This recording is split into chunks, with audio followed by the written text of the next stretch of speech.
Welcome, ladies and gentlemen. Adam Green here with knowmorenews.org. Today is Thursday, November 12th, 2020.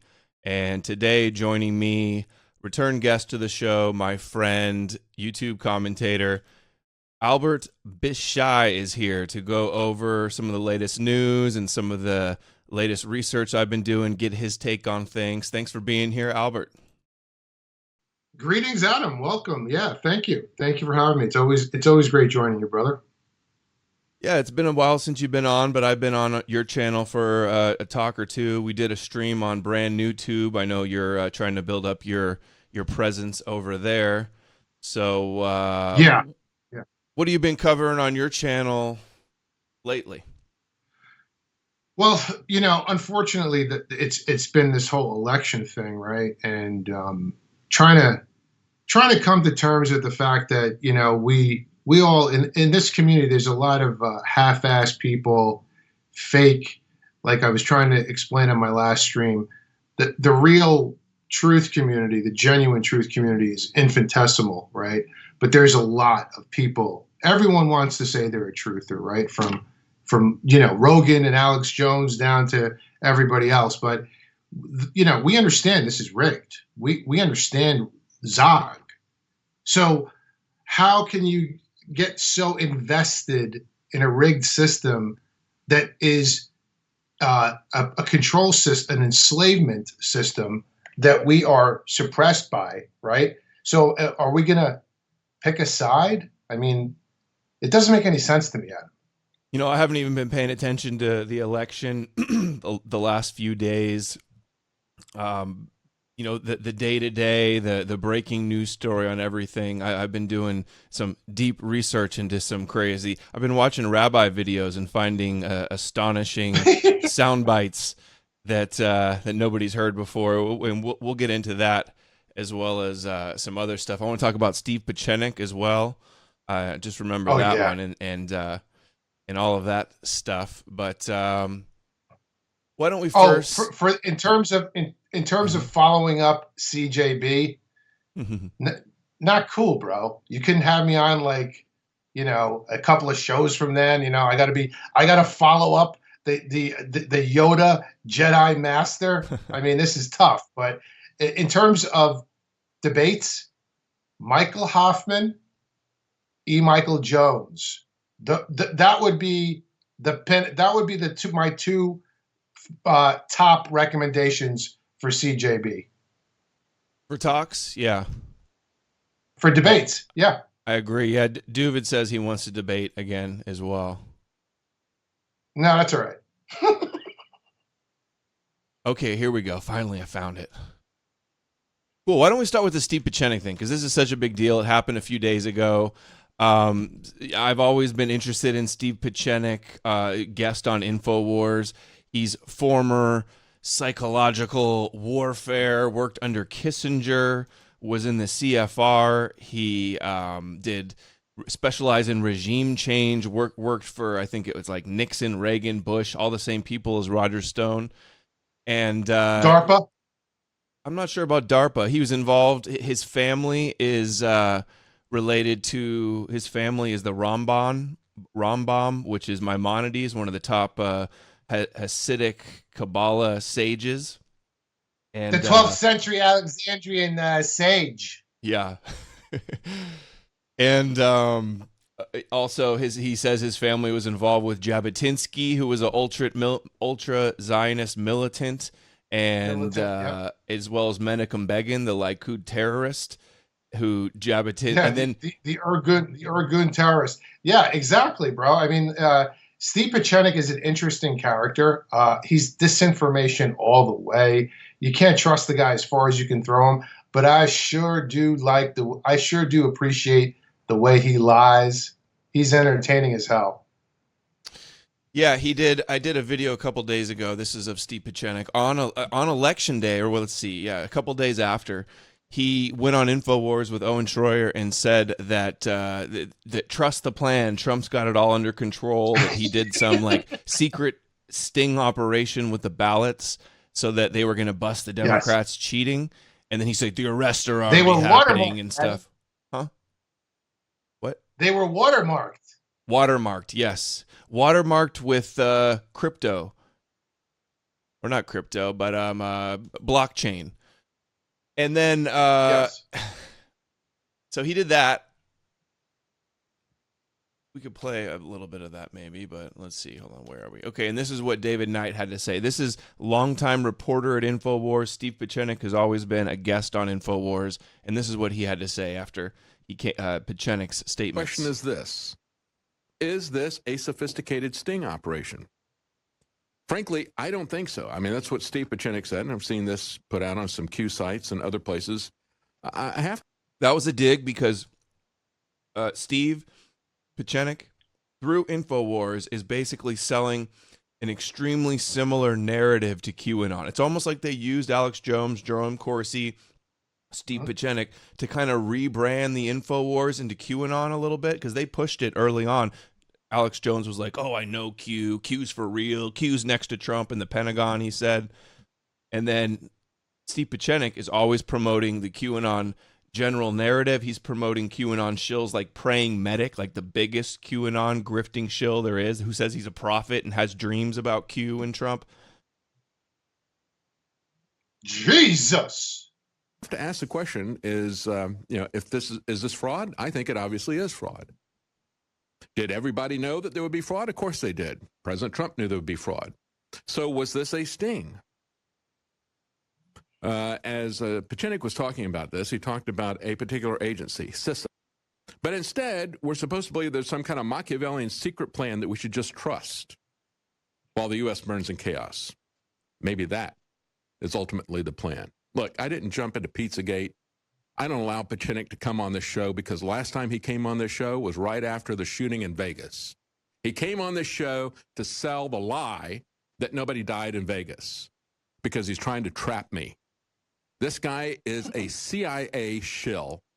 Laura Loomer was also involved with on the ground exposing what happened in Vegas, going on InfoWars and stuff. So that whole situation is shady.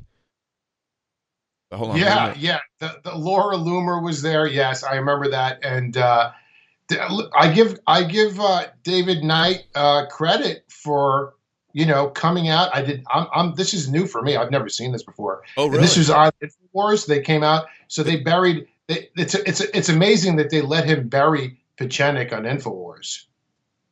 Exactly. Here, and he comes on to trap us. That's one of the ways that they discredit you, because he's trying to trap me. This guy is a CIA shill, and he comes on to trap us. That's one of the ways that they discredit you. Wait. I'm not having anything to do with that. Incredible. Longtime reporter at InfoWars, David Knight, says that one of Jones's longtime guests, but biggest insider at InfoWars, has been driving the narrative through Alex Jones for almost 20 years. Says he's a CIA shill and puts out disinfo to trap them. That is huge. Millie Weaver got fired for far less, kind of implicating Roger Stone into Shadowgate, but in her Shadowgate documentary, but then kind of saying, oh, he was involved, but he was a good guy and didn't really know anything about it. And she still got fired over it, essentially. Adam, is the David Knight show on InfoWars? Yeah. It comes on right before Alex Jones. And then, and I listen. The thing with being a descendant of the Rambam and Jabotinsky and Begin and the Ergun and all these people, right, is you're quite adept at the art of deceit and lying.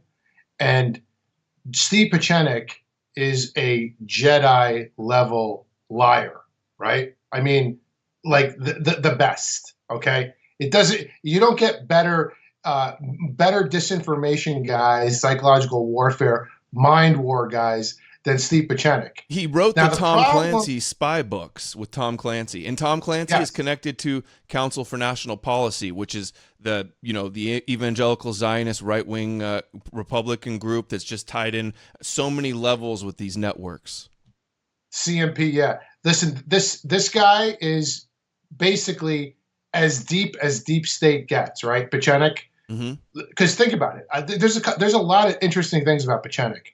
First of all, he admitted in one of his Opus streams that the counter coup, we did the counter coup, we gave Julian Assange the emails. He proudly proclaims they gave Assange the emails.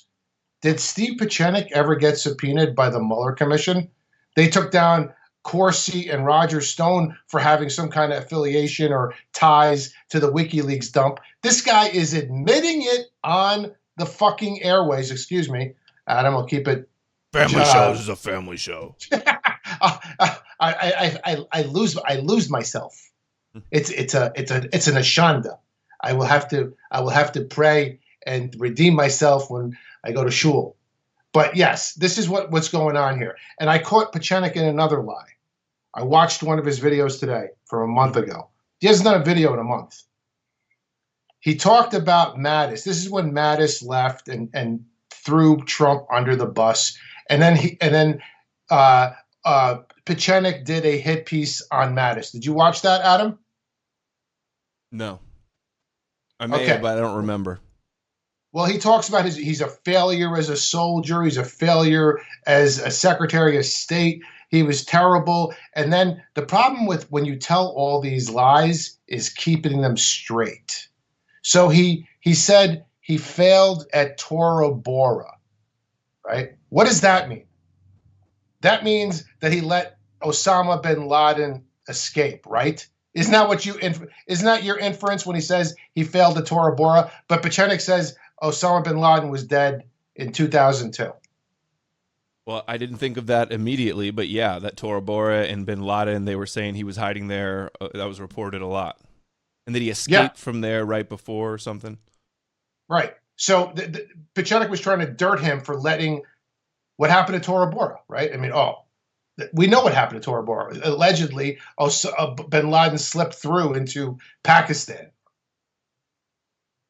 Here's this is Abby Martin's brother Robbie says Alex Jones brings back on disinfo peddler and Tom Clancy advisor Steve Pieczenik, even after InfoWars employee David Knight said Steve was a CIA shill who was trying to trap us.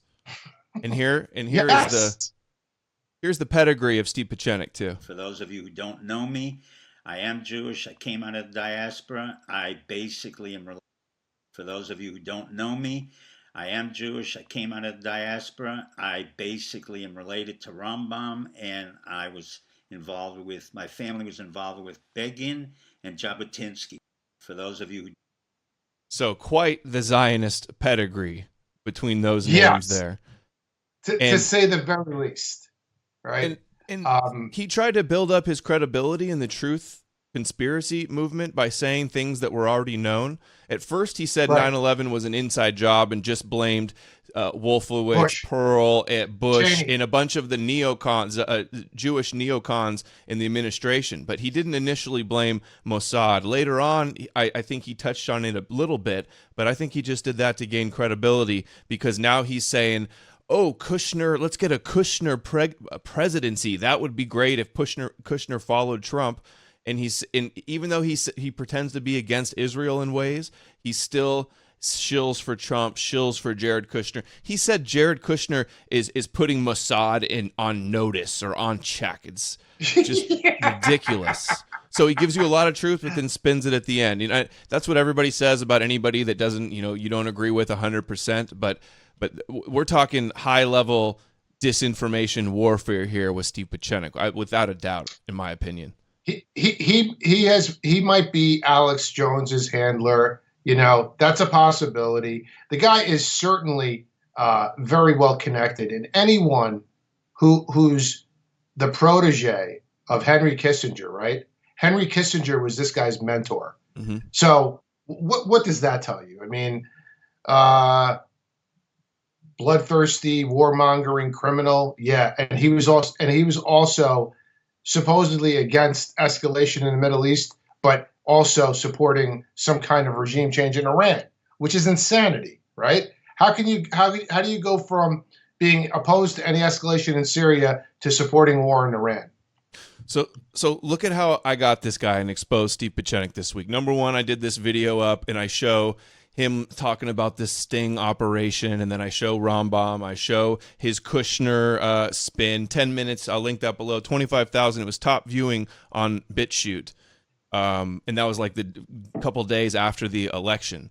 And then here, this video I put up here, 22.2 thousand views. That's great. He responded. The Steve Pieczenik himself responded to me on Twitter. He says, obviously that guy didn't do his research. Read my autobiography on my website, American Warrior in Crisis.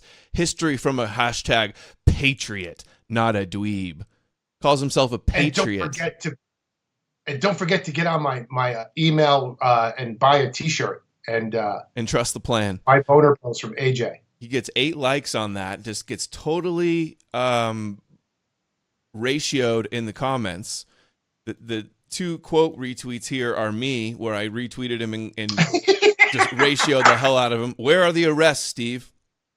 Steve worked regime change under Kissinger and Bush. Also, he says he's no fan of the Constitution. That's a quote. He's on Alex Jones. It's in the BitChute video. I'll put the link below. He's no fan of the Constitution, and he wants a Kushner-Chabad presidency. Total patriot. Oh, that is so awesome. How did I miss this? How do I need to be involved in these tweets. Yes, you do. Yes, you do. Here's one more little one from Bannon. My rabbi, and it turns out to be a family member, Solovyechik, who said, my rabbi, and it turns out to be a family member, Solovyechik, who said, in order to be a good Jew. So he's got a rabbi family member as well. I said Bannon because there's a Bannon photo right next to him and read the wrong thing. Talk about ugly. Talk about... Okay, here we go. Let's see. Okay, so I guess that's about all for Pieczenik, unless you have any final thoughts on that. No, he's a slippery guy. Don't trust him. He's total disinformation. You know, he's all over the place. I remember when he was making fun of Kushner when Kushner went to Afghanistan, and him and Alex Jones ridiculed him. They're like, "Look at these military guys looking at him with no respect." You remember that, Adam?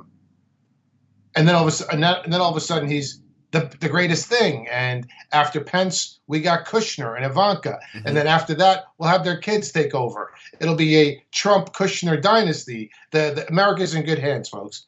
I mean, this is insanity, right? What he was spouting was complete insanity. Yeah, I mean, I don't want to play the whole thing, but maybe I can just show the Kushner part. I can find it. Doesn't exactly skip. Jones was also saying that they're grooming Kushner to be president. He said they're grooming Kushner to be president. Great. Yeah. No, nobody wants that. I mean, right. Obviously the Zionists do. Can't really scroll very well through BitChute, so I think we're gonna pass on that for now. But okay. Next item. Let's see here. Here's one. What do you think of this one? Joe Biden, a proud Catholic, also has a very Jewish family. Of course he does. They're like having articles about like who's more Jewish, Biden or Trump. They fight over who's going to be better for Israel.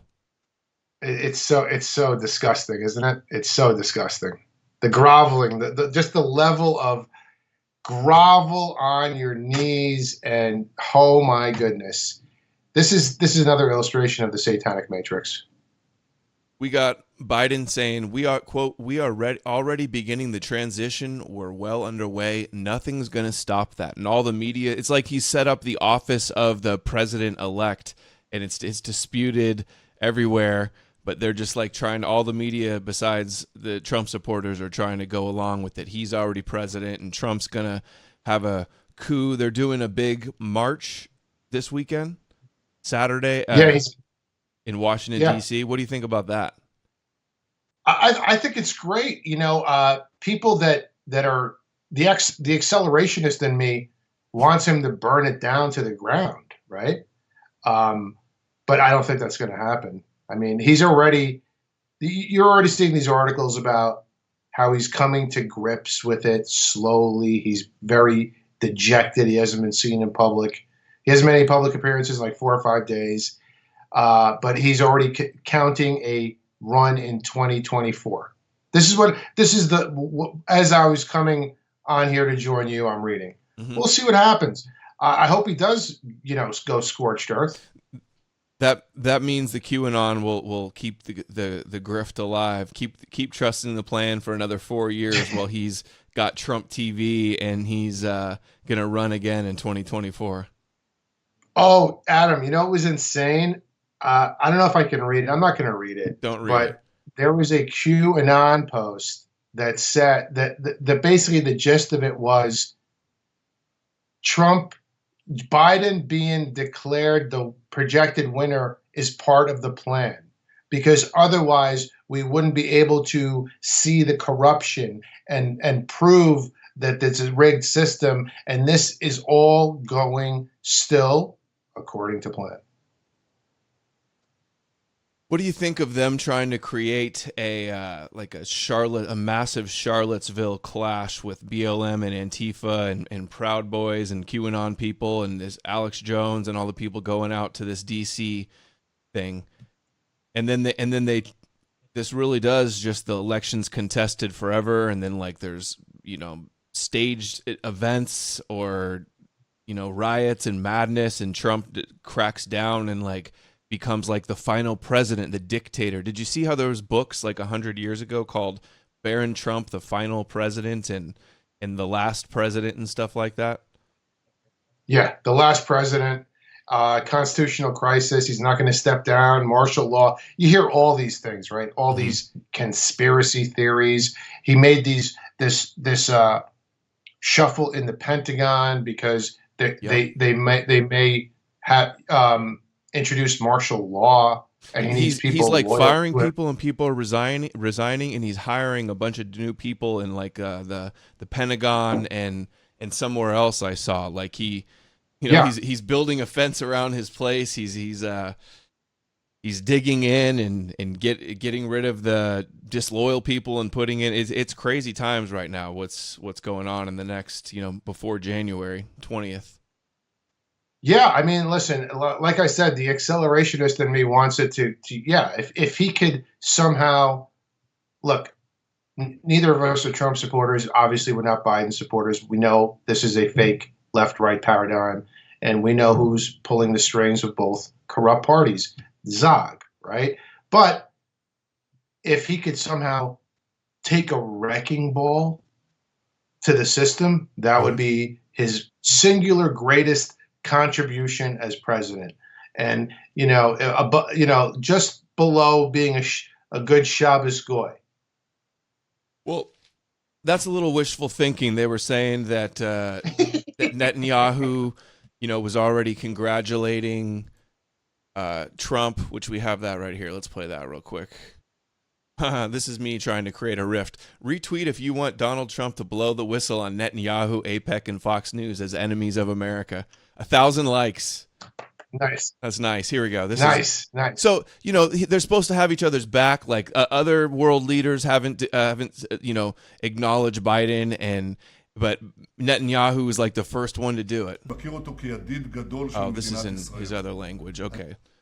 Prime Minister says, I would like to start with congratulations. He's known Biden for 40 years. He's a great friend of Israel, and he tweeted out the same thing. We talk Tower, we talk brain. Okay, and then the other side too. So Biden saying that they're going to do it. Pompeo says there will be a smooth transition to a second Trump administration. So I said, buckle your seatbelts for this clash. This is the talking point that's going out. I'm not sure if this is Sinclair Broadcasting, but you've seen these videos where they all read the same script. Check this out. And to control exactly what people think. And this is extremely dangerous to our democracy. This is extremely dangerous to our democracy. This is extremely dangerous to our democracy. This is extremely dangerous to our democracy. This is extremely dangerous to our democracy. This is extremely dangerous to our democracy. This is extremely dangerous to our democracy. This is extremely dangerous to our democracy. This is extremely dangerous to our democracy. This is extremely dangerous to our democracy.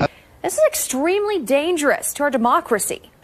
This is extremely dangerous to our democracy. This is extremely dangerous to our democracy. This is extremely dangerous to our democracy. This is extremely dangerous to our democracy. This is extremely dangerous to our democracy. Exactly.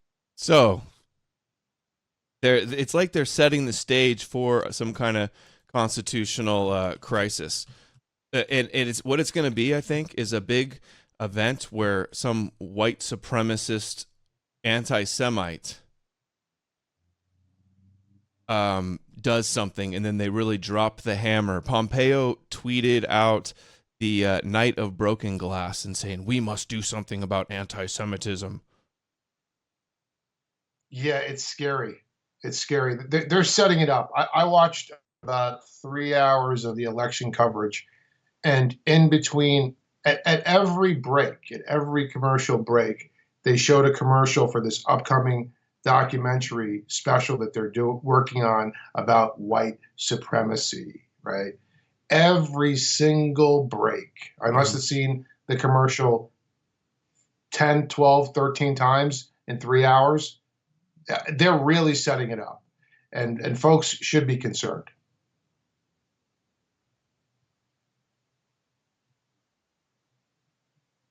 This is Pompeo's tweet.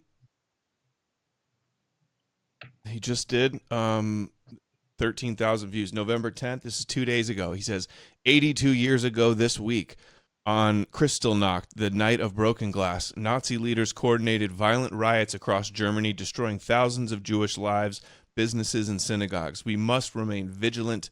Oh, this is November 2000. No, this is just the other day. Vigilant to fight against anti-Semitism so such evil never occurs again. So that's what Pompeo's doing out. He's having the anti-Semitism conference with Netanyahu where they're going to censor the ancient hate on the modern medium of the internet. Yeah, can we talk about that ancient hate and where it emanates from? Seriously. Listen, this is crazy, right? Because they are imposing a fake reality upon us, right? They're imposing it on us. This is not real, right? This is all misdirect. This is all inversion, projection. You know, they want to talk about psychological warfare. You picked a good topic, right, with Steve Pachenik. This is psychological warfare. This is trauma-based mind control. You're being programmed. You've been indoctrinated. Curriculum, K-12 through academia. As soon as you're born and out of your mother's womb, from cradle to grave, you're brainwashed with this fake narrative. Black propaganda passed off as history. Let's talk about the first. What was one of the first false flags? Before we go there, you know, you're talking about psychological warfare and Steve Pachenik. I tweeted it out, and I really wish Matthew North was here to see this Steve Pachenik being called a shill by a CIA shill by David Knight, and seeing all this crazy stuff that's going down. My friend, a YouTuber, a young guy that isn't with us anymore, and I know he was your friend as well. I haven't mentioned it yet, but just it's there's stuff with the family. You know, I don't want to be, you know, I'm just trying to respect the privacy, but just wanted to give a shout to Matthew North. He would really like this Pachenik thing and some of the stuff we're talking about here. Yeah, Matthew North was an exceptional, rare talent. Okay, all I have to, you know, I could go on at some length, right? Because he did so many unbelievable mini docs, just mind-blowing shit, right? And so much about Alex Jones I learned from him and other things as well. Yeah, you know, I'll end it with this. I'll put it with the best way to state it is this kid was written up by Canary Mission at age 19. Now, just saying stuff like Zionist control both sides when they're just literally like bragging about it's all over the place. Yeah, he was a prodigy, man. I had a difficult time with this when you called me a couple weeks ago to tell me this news. Sorry to spring it on you. We didn't plan to discuss it. I know. I've tweeted about it, but I haven't mentioned it on video yet, just because it's a difficult thing and not fun to talk about. It is a difficult thing. It is a difficult thing, and I've been in contact with his brother Justin. Oh, I didn't know that. And he said that it's okay. He would appreciate whatever homages or dedications we did, because this was a young life worth celebrating, remembering. I want to get a Matthew North BNT channel and archive all his tremendous streams, and it sucks, right? It really sucks when we have such a high level gifted prodigy that's not here. I thought Matthew would be making, doing unbelievable streams while I was 6 feet after I was 6 feet under. So it's tragic, and obviously our condolences and prayers go out to his family. Absolutely. I'll put his BitChute below if you guys want to find it in the BitChute or the description on BitChute. That's probably one of his best ones. The Rogan Alex Jones Exposed is unbelievable. Mm-hmm. And it's like 50 minutes. If you guys aren't familiar with his work, wow. There's a lot of great content there. He had been on the show several times. I don't want to keep talking about it right now, but he'd been on the show several times. He didn't like all the drama and the stress from YouTube. He was trying to kind of back away from it. He actually started another channel about like ancient archaeology and ancient history, just to keep a low profile. And we texted, and I wish I could have. I tried to give him his space, but I wish I could have done more given what happened. But he would have liked this. Check this out. The video that I just played of them all saying this is a danger to our democracy. Check this one out. As of today, and I say as of today at this hour, we have 33 confirmed positive tests for the virus. Yesterday we had 22 cases. Today we have 33 cases, so it's gone up by 11.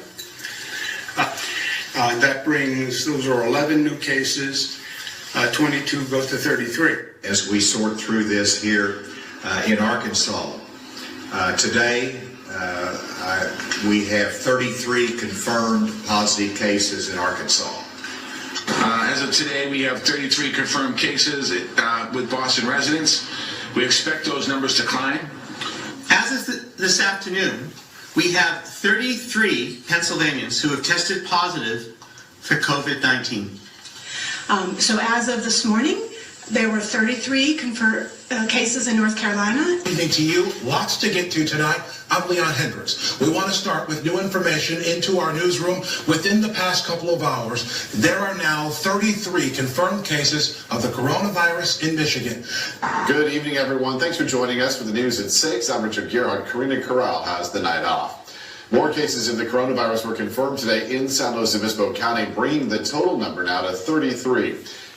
Right now, Georgia is reporting a total of 99 cases in 19 counties. That is 33 new cases from just yesterday. Good afternoon, I'm Karen Swenson. More cases and more events affected. Here is the latest coronavirus news. There are now 33 cases in Louisiana. As expected. The number of cases of COVID-19 jumps. A total of 33 people in our state have been tested and are confirmed to have the coronavirus. Day 4 of the shelter-at-home order brought 6 new confirmed cases of the coronavirus to San Luis Obispo County, bringing the total number to 33. Do you think that they could edit a video saying like 34 and have this many examples? Well, that wouldn't satisfy their Masonic gematria ritual. Is this just like clever editing and somebody really did a lot of research to find all these 33s, or is something going on here? Yeah. I'm going with Masonic gematria ritual. Seems like their calling card. All troopers will be professional, polite, and we'll treat everyone with dignity and respect. These latest steps as the number of confirmed COVID-19 cases in Rhode Island jumps by 33 overnight. We have some. All right. It's amazing, right? They think we're so stupid. They just want to throw it in your face. And it's like, ha, ha, ha, ha. They got a big laugh at the lodge, right? Here's another disturbing thing that I found, or that I saw on Twitter. CFR the head of the Council on Foreign Relations, Richard Haas, puts out an article called Tikkun Olam. Biden is going to heal the world. That's the narrative that they're pushing, that we're not going to hate each other anymore. We're all going to unite because Biden magically says so. He's going to heal all the systemic racism. Did you see China at the UN are saying America has to worry about their systemic racism, the white supremacy problem? Of course, as is Russia. Russia says the same things, and Putin talks about the same things. I just saw an interview with Putin talking about how the leftists and Angela Davis is a big hero for the people of Russia, and she was a communist, and the leftists, he still has a lot of affinity for the leftists and the minorities and this and that and the other thing. They're all about subversion. Here's UN Watch. Your voice at the United Nations. China, newly elected to the UN Human Rights Council, that's a joke, just reviewed the U.S. human rights record. China wishes to recommend to the U.S., number one, root out systemic racism. This sounds like the Biden Build Back Better Great Reset agenda that they're trying to drop on us. Yeah, right after the dark winter where he's going to lock down the country for 4 to 6 weeks to contain the virus. Biden already put out a statement saying one of the first things he's going to do is overturn the Trump ban on critical race theory indoctrination at all government offices and contractor offices. Yeah, that's not good. That's one of the that's a big problem. That's not good. I think they made the pivot, right? We were talking about this earlier this week, Adam. Everyone was picking Trump. The Chabad rabbis assured us it was Trump. You had Paula White. You had the evangelicals claiming that God had told them that your president Trump would be reelected, and what's going on there. And all these people, it's basically time for them to pivot to the COVID presidency, the administration that's going to hand the baton right to Fauci and Gates, defer all things to the experts, right? And they're gonna be engaged in this COVID fight, Adam. Look at these two people following him. It's Dr. Dory Gold. He's the ultra Zionist that worked for Netanyahu. Yes. And was the ambassador, I believe. He's at the Jerusalem JNPS. What, I can't remember what it stands for. JSPN. What is it? Jerusalem National something. And Dr. Morton Klein from the Zionist Organization of America. Yeah, you're talking some high-level Satanists there. JCPA, the Jerusalem Center for Public Affairs. Dory Gold. He's following the one that says that really you can tell he hates Rome, he hates Edom, he wants to destroy it. Richard Haas says, Tikkun Olam, pushing the Kabbalistic from darkness to light concept of rooting out the hatred of the Amalekites, the anti-Semitism, anybody that opposes their Zionist agenda. That's what all this is about. When we see that, you and I read that totally different than the layman, right? Because if you read CJB, you can start decoding this stuff. Tikkun Olam, they want to, yeah, exactly. They want to make that sound. It's light, and it's the light getting rid of the darkness. It's the Jews exterminating and enslaving the Gentiles. Is Tikkun Olam, light unto the nations. He exposes it in his book. But what that really means, if you understand, if you know what you're going up against, what that really means is genocide for us, right? This is the end game, right? We're going A to Z. How do we get to a planet of their own without destroying Edom, without wiping out the seed of Amalek, right? There's how many different, they're very expressive. Have you ever heard more terminology, more words for genocide, hatred, killing people, blotting them out, erasing them? Very expressive. They're very expressive people in terms of their genocidal intent. So they were already trying to frame Proud Boys as this white supremacist Nazi group that's going to cause violence around the election, and now we had headlines everywhere today. Group to take part in March on D.C. to support Trump, not Nazi enough. Proud Boys leader wants group to fully embrace white supremacy. Kyle Chapman claims to have carried out a coup in group, wants to rename it Proud Goys and focus on confronting Zionists and issues of white genocide. Quote, look at this guy with his hat with the Star of David on the forehead and the crosses with America. I tweeted out, wow. I said, tell me this is not a Fed op. Gavin McInnes. This is totally Kyle Chapman. Who is this guy? I never heard of him before. I never heard of him. But they're just trying to really push this narrative that, you know, people are gonna accept some kind of white supremacist thing, and they're gonna crack down more than ever. Here's Newsweek. Proud Boys standing by as Trump disputes election defeat, raising fears of far-right violence.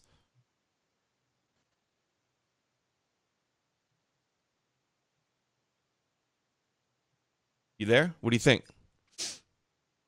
Yeah, I'm trying to figure out if what I can find on this Kyle Chapman guy. Never heard of him before, ever. And for him to make Haaretz as the poster boy of white supremacy, you know, it's interesting. I'd like to know more about this guy. Yeah, you know, one of my friends was DMing me some stuff about him, but I didn't have time to check it out. That's the first have you ever heard of it? Have you ever heard of this guy before? No. Somebody says this is what the Fed's activating an asset looks like. This guy was arrested for street fighting, but only received probation. While on probation, he repeatedly attacked other right-wingers, but never faced any consequences. He's getting worked by a state AG. Yeah, seems like a Fed op to me that they're trying to set up. I mean, already look at... You know what this guy is, Adam? This guy's really Antifa playing the other side for the feds. I don't know if he's Antifa, but you know what I'm saying. He's really probably an actor, right? Like a controlled opposition.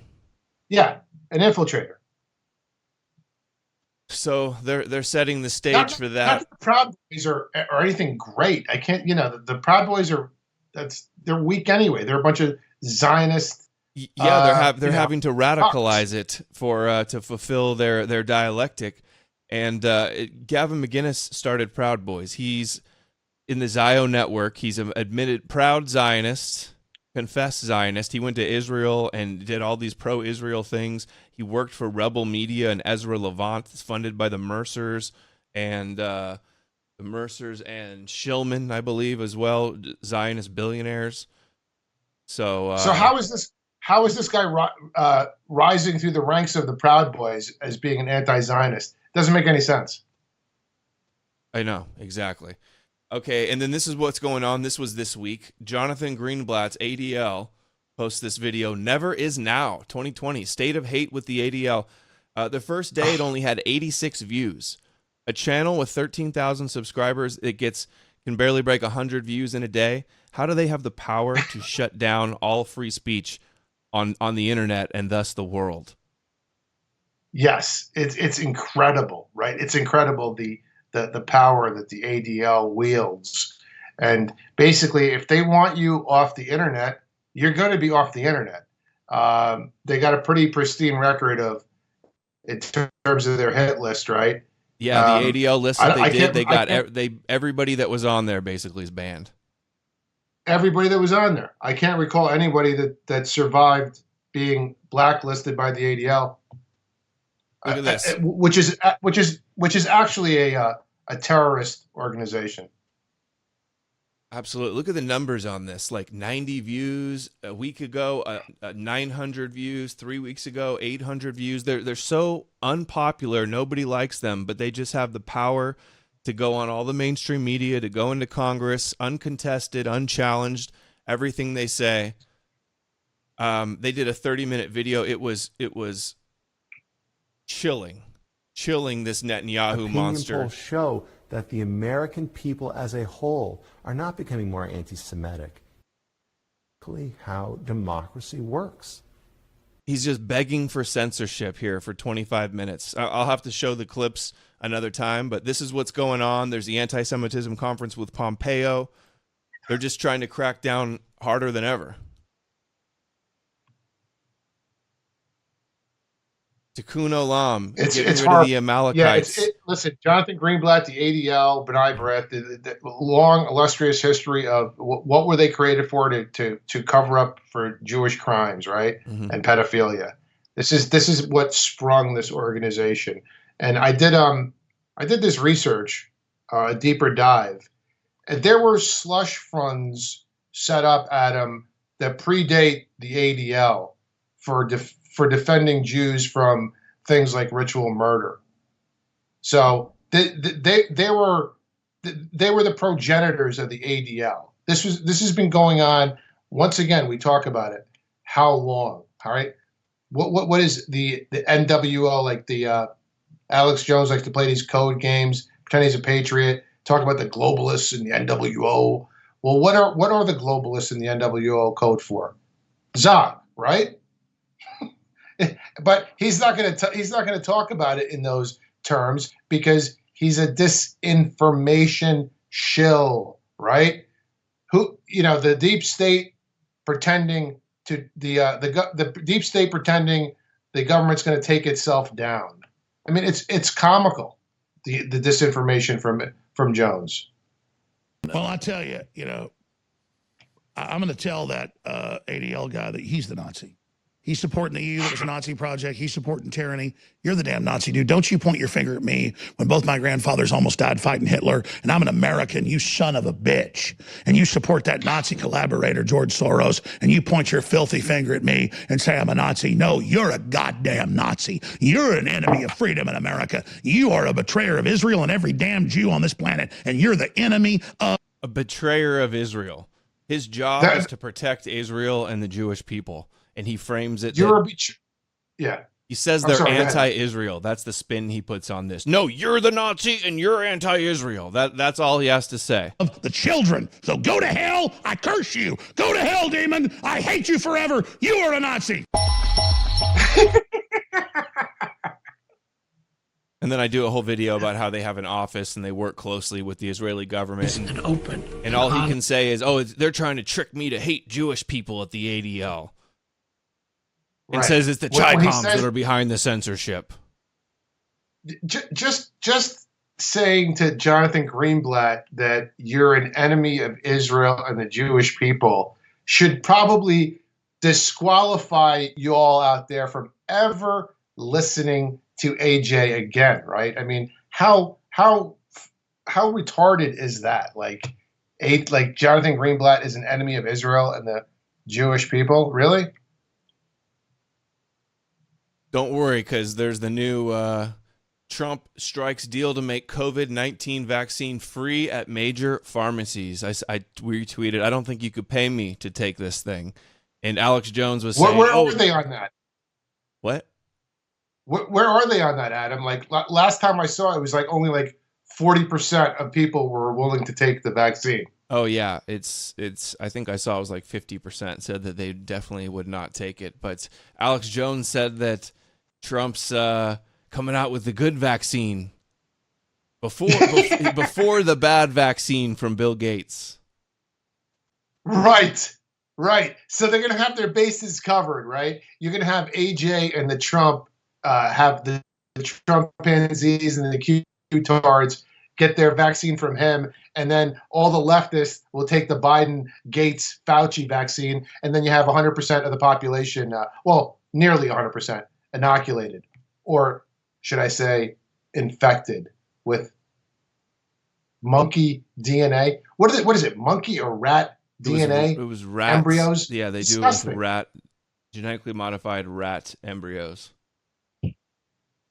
I'm looking for where he says the Trump vaccine, but I don't see it. I might not actually have it. So Operation Warp Speed, trust the plan. Here, this is funny. Here, trust the plan, Patriots. I always like to show Kenneth Copeland, the televangelist. Look at what he has to say. He doesn't believe I think he's trying to say he doesn't believe the media.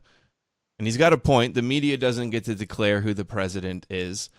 It's the states, the Electoral College, the Supreme Court, the government, not the media, not CNN and Fox News and New York Times. But look at his reaction to it. It's just insane. He's like, the media said what? The media said Joe Biden's president.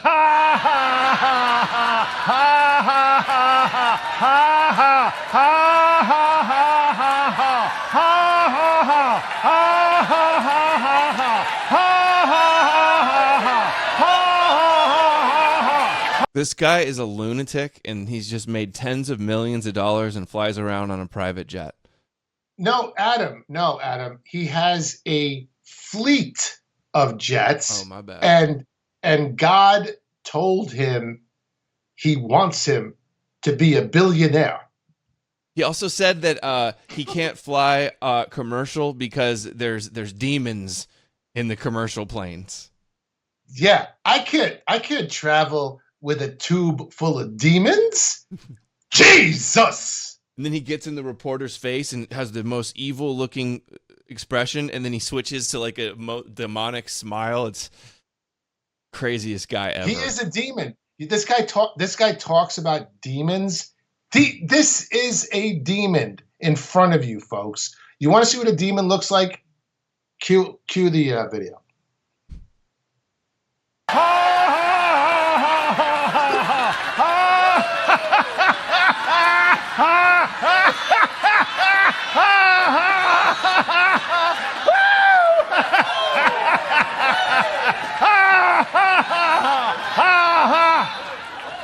The media said what? Here, since I mentioned it, it's just too crazy. People, when somebody in there is dragging some woman down an aisle, it made me so mad to see that on television. I wanted to punch the guy out myself. I can't be doing that while I'm getting ready to preach. So you just don't like to be around the sinful people or the hurtful people. Is that what you're saying? Not the people, baby. Not the people.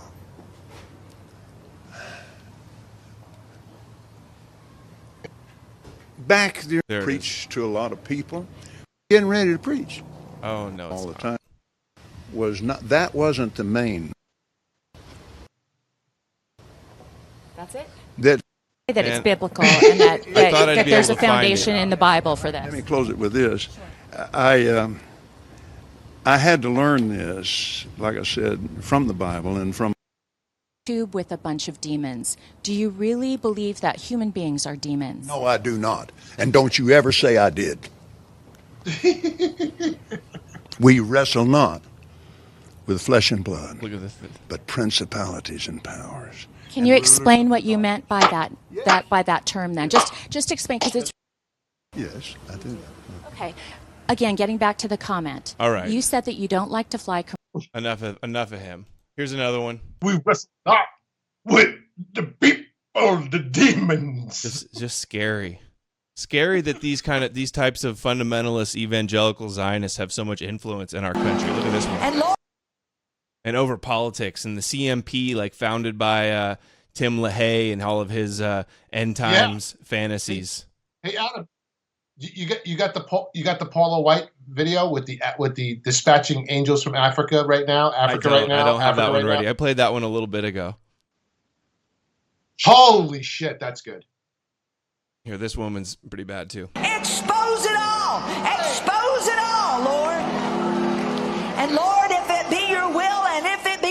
adversary another election, another voting day, whatever it takes under your kingdom, oh God, to bring it all in line. Bring it all in line. Bring it all in line. It's funny when Trump wins, they say, you know, it's an act of God and God chose Trump and God anointed and is with Trump. But then when Biden apparently wins, they say, God, pray God as many elections as it take until Trump gets back in. Right. We want to do this as many times as we need to, so it's rigged for Trump. Yeah. With the will of God. Expose it all. The will of God. This is something else I saw today. I rebuke you, demon. Pope John Paul II knew of extensive abuse allegations against former Archbishop before promoting him to cardinal in D.C., Vatican report says. Knew of sexual abuse and still promoted him. And you know what? They always talk about the Catholic Church, this going on, but then it's anti-Semitic to talk about how this is so pervasive in the ultra-Orthodox communities. It absolutely is. It absolutely is. Over 50% I saw in the New York City Orthodox Church. Over half of the Orthodox children are molested. That is incredible. That's a crime. That's appalling. But hey, you know, we'd have to go into a deeper dive to talk about in terms of they don't really see it's more permissible. Pedophilia is not taboo in that world. You can see it through Ruth Bader Ginsburg, who once famous Ruth Bader Ginsburg defending pedophilia. These people that want to promote it as just another sexual orientation. They want to normalize it. They want to lower the age of consent. Ruth Bader Ginsburg said famously, there's never been any kind of studies done that proves that having sex with children is harmful to them. I mean, really? This kind of mentality, right? And where do the tribists get this from? Well, we've seen, right? We've talked about it. This is the important thing, Adam. You know, the Kabbalah, the Zohar. Pope says, oh yeah, we're getting to that in a minute here. Pope says that anti-Semitism is neither human or Christian. He's going along with the Noahide agenda, with the anti-Semitism agenda to shut it down worldwide. So just like the rabbis, I don't think any of these people have any moral ground to stand on when it talks about anti-Semitism or any other ethical issue.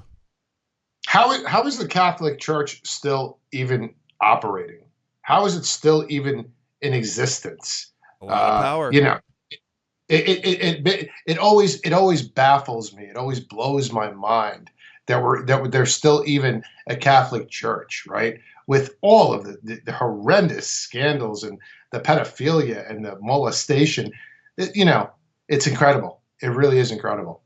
Here's a tweet from Chosen People USA. Chosen People Ministries. It says, Chosen People Ministries affirms the desire of the Dutch Church to repent of anti-Semitism and to value relationships with the Jewish community. This is what they're doing at the end of the age of Pisces, of the Gentiles, of Christianity, where Esau must repent to Jacob and become a Noahide and repent. And if you don't, and if you go against their Zionist agenda, and you don't want to worship them as God's chosen people and serve them as a good Noahide, you will be Amalek and you will be destroyed. And this is what they're talking about with their Kabbalistic Tikkun Olam, insanity, get rid of the darkness. Insanity. Yeah. Now, Adam, what did we say, right?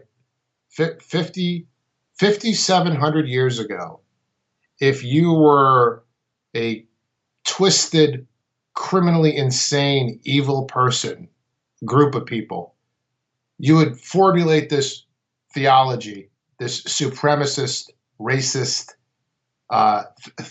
theology, and create it as a what? As I heard you describe it once, a blueprint for world global domination, right?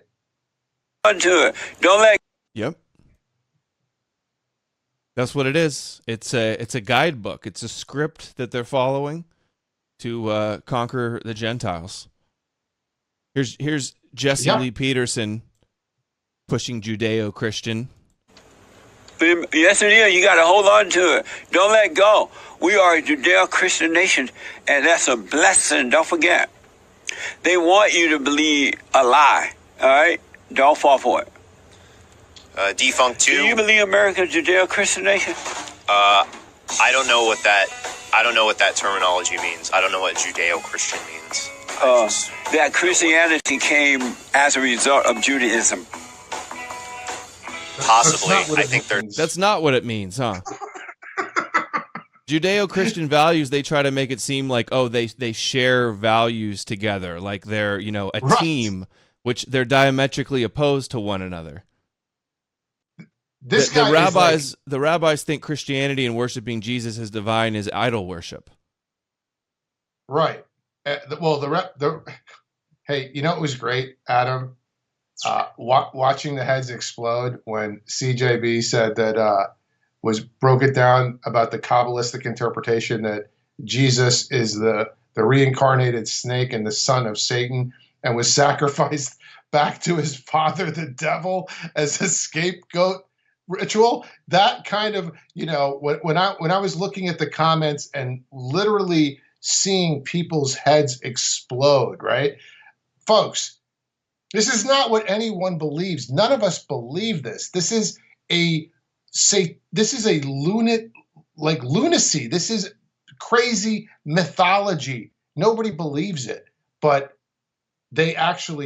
he's giving you the interpretation from the Kabbalistic thinking on this, right, Adam? So no, from the Zionist shill perspective, that you push this Judeo-Christian, it's them trying to merge the two, and then eventually they're going to more and more phase out Jesus and Christianity as we know it right now, and they're going to turn people to Noahides.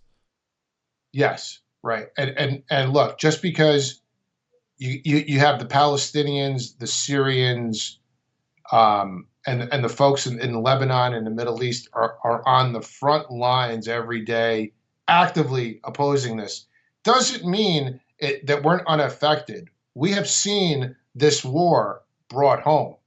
I mean, you look at the burning cities, the demonization and vilification of white people, white Christians.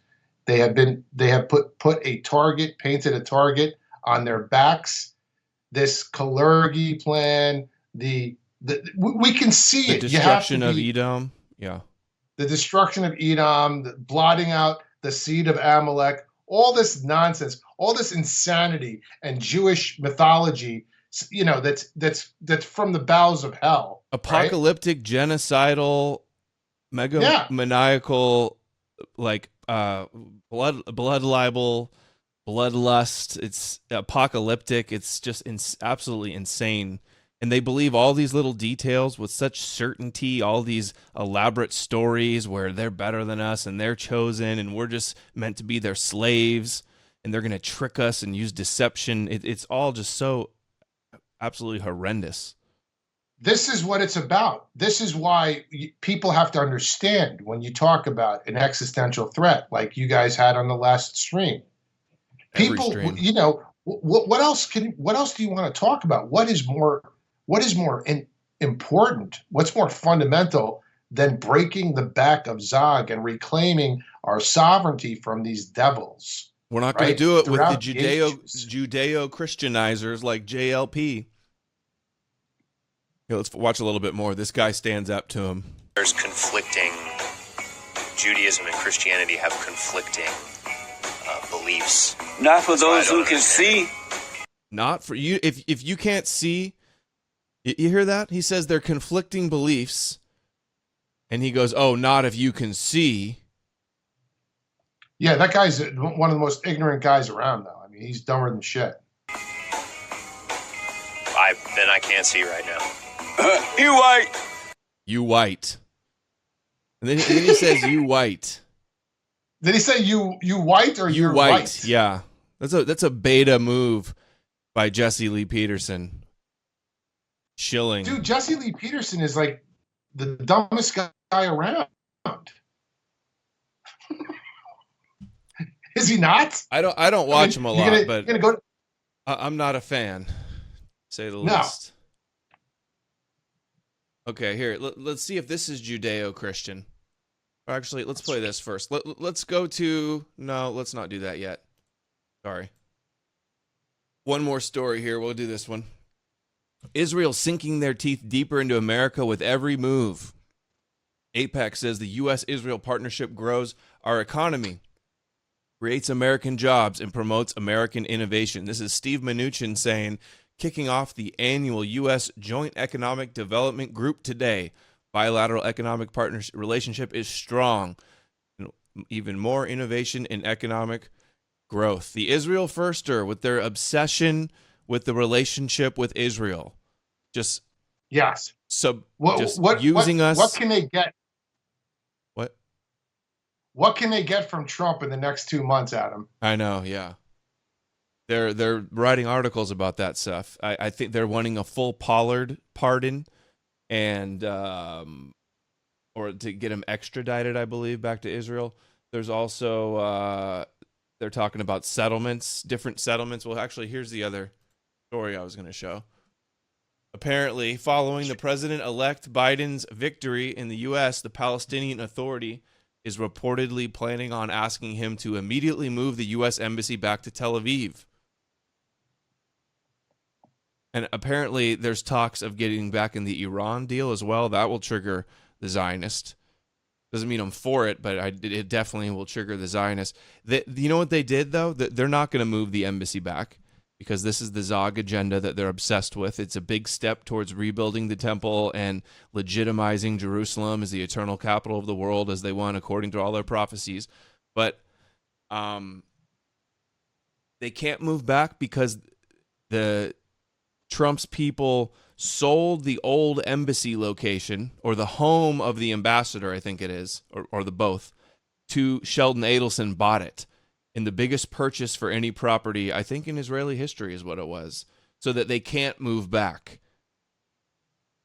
Right. It makes sense. That's a total Zionist move. It's totally kosher. I get it. To try to keep it concrete so they can't move it back. Yeah. And you know they just expelled 100 Palestinians from East Jerusalem and demolished their homes today? Well, yeah, they've been demolishing their homes under the guise while America's busy with the election. 10-minute warning. Isn't that nice?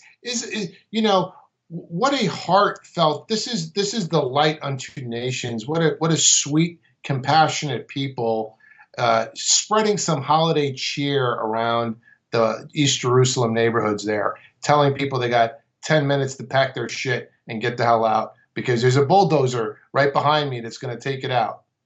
Here it is. Incredible. Washington Post. Sold U.S. ambassador's luxury residence in Israel. Sold to Sheldon Adelson.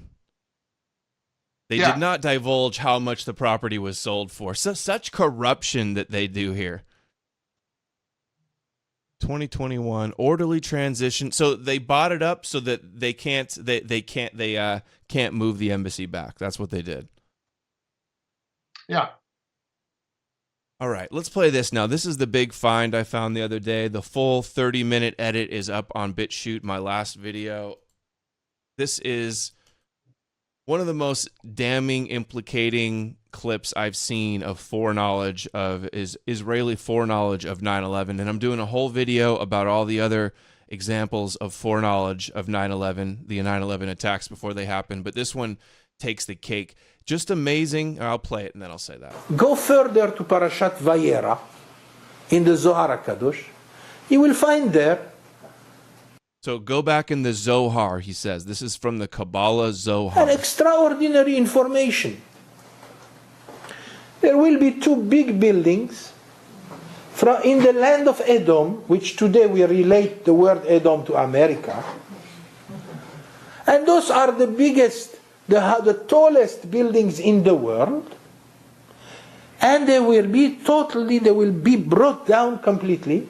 And that will be the sign of the beginning of tremendous wars that will end only in the coming of the Mashiach. predicted in the Zohar, 9/11, creating wars, and then the end times with the Moshiach, the birth pangs of the Moshiach. 2 buildings. Wow. You know, I'll tell you something. I think I already told you this, by the way. That the 1 week before the, how do you call that? The World Trade Center. Those 2 great edifices of tremendous architecture. They were destroyed, I mean, in such a way that nobody still understands what happened. How come they were brought down in such a massive way? Nobody understands. 1 week before, one of the great rabbis in Israel, a Hasidic rabbi, an Admor. One of the great rabbis in Israel, a Hasidic rabbi. That means Hasidic, possibly Chabad Lubavitch, and definitely Kabbalah. I can't understand the name of it. I need a Duvid translation on the name of this rabbi to research more. He came to visit the Square Rebbe in Square, New Square, Times Square, and he came with some people, some of his disciples in the car, and they were coming towards the evening. He didn't want to lose the time of Mincha, the prayer of the afternoon. So he said, "Please, can you stop right here? I want to daven. I want to pray Mincha here." They prayed Mincha with Minyan in front of everybody passing in Manhattan. Where? Right there, near the World Center. After he finished the davening, the prayer, he said, "Say bye-bye to those buildings because you are not going to see them no more." I mean, it's unbelievable. So you guys heard that right. This rabbi who is a Chabad rabbi that lives in Israel posted on his YouTube channel in 2013. This has been up for 7 years and nobody's found it. Bragging about a story of a Kabbalah rabbi in Israel saying, say bye-bye to those towers a week before they were destroyed. Impeccable timing, wouldn't you say? Did they have maybe they had a kosher crystal ball, Adam. Maybe there was a kosher crystal ball. Well, they said it's predicted in the Zohar, so maybe it was just coded secretly in the Zohar, and they're following their plans for world domination. He also says the same thing about the Holocaust, which I said in my video, that it's all coded in gematria and hidden in the mystical words in the Zohar. Yes, that blew my mind. I want to listen. If I could ask CJB some questions, I would ask him about. First of all, that was brilliant. That I did not know that Tiberius was a J, and then you do the research and you find out he was a Praetorian prefect of Alexandria from a prominent Jewish family and a Roman, right? So he was Titus's number 2. That was the siege of Jerusalem from 66 to 70 AD was a false flag perpetrated, engineered for that the exact purpose of the dispersal, right? Sending them into the diaspora so they could get their tentacles, all over the world and do their subversion, right? And then have the ingathering, all in follow messianic prophecy fulfillment. That was interesting, but I want you to ask CJB for me, Adam, why in the occult rabbinical circles did they do the write the tetragrammaton in circumcision blood? I want to know the answer to that. Where did you hear that? This is what I read in my research. Where? I'll find it. I'll send it to you. Okay. Here's him saying the same thing about the Holocaust, just like the video I put out a month or 2 ago, and I got from Bjerknes's books, that the Holocaust was all pre-planned and orchestrated in a giant burnt offering ritual atonement. At least the perception of that, the mythology that happened. Here he is saying the same thing. That's 20. Finally, we have the Zohar printed. That's 26 volumes or 24 volumes of the Torah of Rabbi Shimon Bar Yochai. And that's where that is the source of Kabbalah. And many prophecies were revealed in the book of the Zohar. There is only one problem with the book of the Zohar. Who is going to understand it? CJB. Because it was written in code. Yes. Even the stories of the Zohar. What kind of religion doesn't look for converts, thinks they're chosen, that the non-Jews are satanic and darkness and evil and impure, and they have secret teachings that they don't teach? It's the death penalty for Gentiles that try to research this stuff and then talk about it. Right, and there's also a question as to the authenticity of Shimon ben Yohai, who is credited with the Kabbalah, writing the Kabbalah. There's some dispute there that it was written for him or whatever. But in any event, the guy that made it possibly lied and said that he found it from Simeon ben Yohai in a cave, but it was really from the 1300s. But also. Yes. It could have been. You read that too, right? It's the oral law that was around. They also claim that it's the oral law that was taught from Yahweh to Moses when he gave them the Torah as well. They gave them the Torah and the oral law, which they didn't write down until way later. Yeah, the Gnostics had one thing right? Yahweh is the devil. Other than that, complete kookery. And this whole thing, now here we are, right? 5,700 years later, having to deal with this satanic, psychotic theology, right? Here we are. We got to deal with this. And people that want to wipe us out. Now, is that an important thing? I mean, I think it's kind of important. We're in the end game here. This is the later stages, no matter how you want to look at it from whatever Zoharic calendar or whatever. We're in the last stretch, right? In the sixth millennia, right, Adam? Yes, the Messianic age, which I'll talk about in these videos. I just saw in the chat somebody says, you mentioned Tiberius, who the Jew who destroyed the temple with Titus. This is something else, guys. Look at this. Tiberius is the name for the COVID rollout system that Palantir, that's the Peter Thiel, a bunch of other J's and his Zionist involved with, technology company that tracks everything. Palantir helps HHS develop Tiberius system to track COVID-19 vaccine production. What do you know? Oh, and the other company was called, what's the name in Handmaid's Tale? The city in Handmaid's Tale? Gilead, yeah. That's the company who's doing the vaccine as well. How about that? It's like they're trying to, just like with the Holocaust, they tried to tell us something, what it was. Isn't that the Orthodox doctor guy, Gilead? No, Gilead is a city in the Bible. Gilead Sciences. Yes, is the CEO some Orthodox J? I can't remember, probably. Hill of Testimony.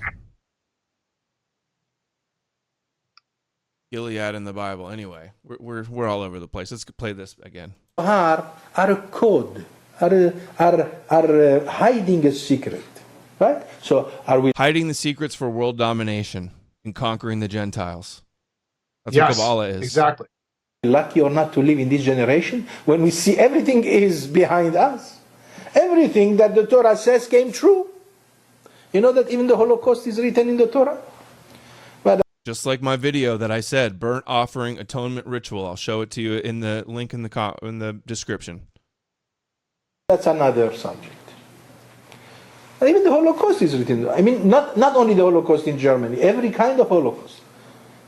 It was a replay of Purim. And also a play off of Moshiach ben Yosef and Armalus and Gog and Magog. The archetypes, the reincarnation, the stories that they follow. You could see it in the Torah. That's the thing that kills me about the Kabbalistic Talmudic Jews. They want to project. Well, we can. This is such an enormous issue. It's hard to get your arms around. Mm-hmm. But they want to project this image that's completely false, right? That they're the forever persecuted. People hate them because they're born hating them, not even knowing why. It's in their DNA. They're born innately anti-Semitic and this and that and the other thing, right? And they want to project all of what they do, right? Now, they say idolatry is bad, right? And you have to be monotheism or else you get decapitated, while they have multiple polytheism, right? Multiple gods. You got the Yahweh, Shekinah, Ein Sof Trinity thing going with the androgyny thing, the male, the female, the male, the neutral conjoining.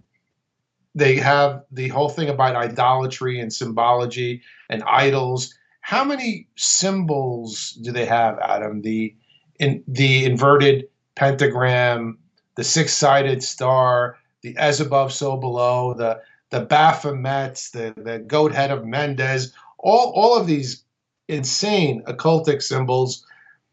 They don't believe in an afterlife, but they believe in reincarnation. Basically, they're so full of shit, right? It's dizzying. It's dizzying. All the contradictions, all the rank hypocrisy. I don't know, man. I agree. How to read the codes of the Torah. Today, all this is being discovered à la pelle, by the buckets. You know that even Jacob, before Moses, he knew the history of the Jewish people until he arrived to our age. And our age with the Holocaust. When he saw that 6 million Jews passed away, he became so sad that he lost his vision. When Jacob was full of happiness, when he started to reveal the great revelations to his children. But when he came finally to the last generation, before the Mashiach, whatever, Acharit Hayamim, the last days of the world, these are these days. And he said to them, there is going to be a Holocaust. 6 million Jews are going to be murdered in such a horrible, atrocious way. He became so sad that he lost the vision. He wanted to reveal exactly the end of time when the Mashiach comes, and this was completely blocked off from him. Why? Because of the sadness that he felt. So you see that our forefathers knew a lot about the future. Their forefathers knew a lot about the future, and I'm not sure where he's sourcing this Jacob's vision about the Holocaust from. But no. Here's a little poem from Rashbam on Deuteronomy. Rashbam is a rabbi that lived in the year 1000 to 1100. He says, the poem envisages the entire future. This is why it deals primarily with the Holocaust the Israelites will experience as retribution for their sinfulness. He wrote a poem about the upcoming Holocaust. We saw the 6 million all over decades before. He also say 1948, the year was created, is coded in the Zohar. He said that Gentiles should bow. You know what should be? The Chinese should say, oh my God, this is a Jew. Let's bow. Let's bow. They want the Gentiles to bow to their Jewish greatness. Yeah, they want to sit in the shade and eat figs like an effendi, right? While the stupid goyim will work the fields, sow and plow the fields, reap the harvest, and they can eat and sit and eat like an effendi in the shade because they don't want to work. It's not their thing. The goy should work for them. Don't bother them. Maury! Who's Maury? That anti-Semite said it again. Maury. I told Adam I would try to contain myself. Adam told me. Adam warned me. He doesn't. We got to be serious. Sorry, I didn't say serious. I just said not too crazy. Okay, so we got the Kabbalah Israeli rabbi said, say bye-bye to those towers a week before. Now, here is Netanyahu meeting the top Kabbalah rabbi, the Rebbe of Chabad Lubavitch, getting his marching orders. Now, look at this. And this is an edit more than just, he met him multiple times. This is the other video, too. Listen to what he says. Do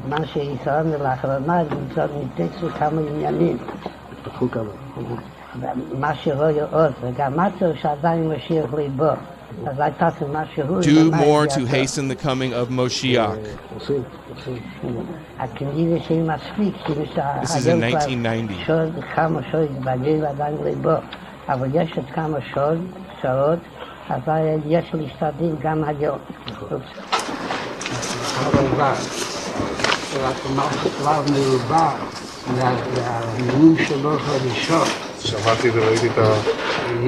So he found him right away. He said, I like your speech. He says, I heard your message. I heard your message. May you continue in this path. I intend to continue precisely on this path. I've heard the Rebbe's message well. The Rebbe doesn't talk about anything but Moshiach. Kabbalah, Moshiach, Third Temple. It is the best path to avoid war. Yeah, they got America to fight all their wars. Thank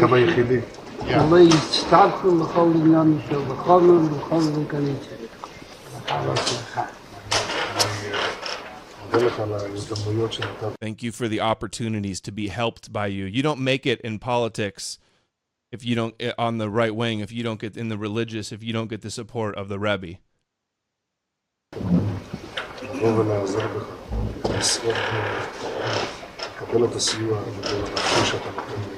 Spiritual guidance. Just getting started. He's just getting started.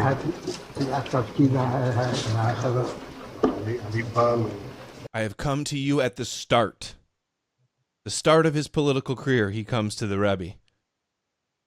Yeah, for a blessing. I intend to return to you many times.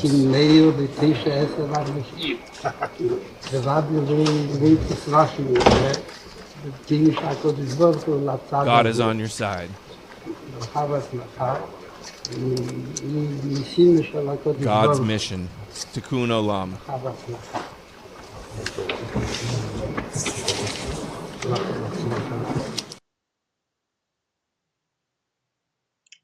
Hey, Adam. Yeah. Thanksgiving's coming up, but you can't have turkeys with the goys. Yeah, then the next thing you know, your daughters will be sleeping with the boys. And all right, Moshiach is near. So here is Netanyahu, a little compilation I made. Netanyahu talking about his message to do Tikkun Olam from the Rebbe. I became the ambassador, Israel's ambassador to the United Nations in 1984. And shortly afterwards, I had a visit in my office, which I said, Rebbe, I came to see you. And he said, just to see, not to talk? Good one. And then we started talking. He talked in Hebrew. He switched to Hebrew. Perfect Hebrew. With a certain Ashkenazi accent, but perfect Hebrew. Oh, we're all Ashkenazis. And we spoke for about 5 minutes, 10 minutes. And the Hasidim are getting very restless. 15 minutes, 20 minutes, and there's a buzz, a hum that begins to rise. 30 minutes, 35 minutes, I think my physical safety is now in jeopardy. And after 40 minutes, he stopped. He said what he wanted to say. He said, remember that in a hall of perfect darkness, totally dark, if you light one small candle Its light will be seen from afar. Or yakarot, its precious light will be seen by everyone. He said, your job, he didn't say job, shlichus, your mission is to light a candle for truth and for the Jewish people. Truth. And that's what I've tried to do ever since. Eli, you've been doing all your adult life from your youth, and this is what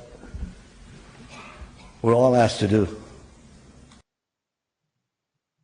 Light into the nations fulfilled. Ready? As the prophet Isaiah said, "Unetaticha or lagoyim liot yeshuati ad ktseh haaretz." I have made you a light unto the nations, bringing salvation to the ends of the earth. Today, 2,700 years after Isaiah spoke those prophetic words, Israel is becoming a rising power among the nations.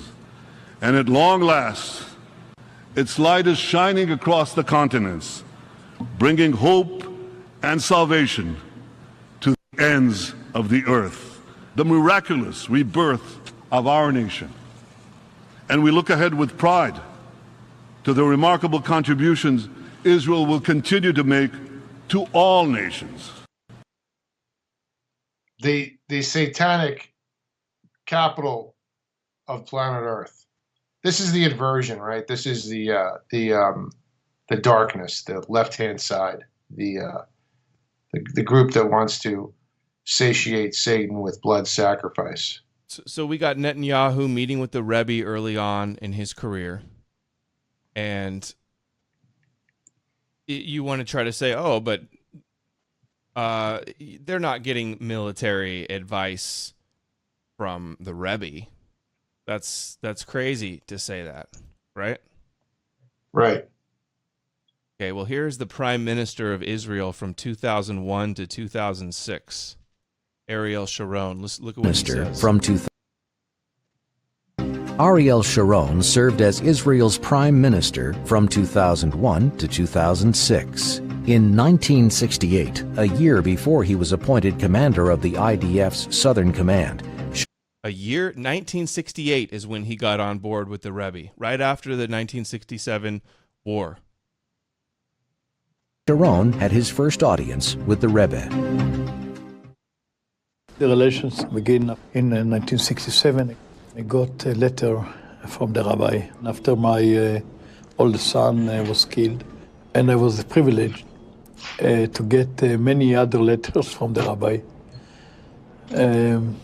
Letters that dealt with various issues. And from, I'd say, the situation in Israel to, I'd say, the most interesting. The most interesting military analysis, getting letters early on in his career. Military analysis from the Rebbe. The sages, the Kabbalah sages. A military analysis. The rabbi, he knew about that, and he sent me a letter. Totally on, I would say, dealing with a military problem. Nothing of say, just military problem, analyzing. I would say as a military expert. He calls the Rebbe a military expert. This guy was the prime minister in 2001 for Israel. Happened.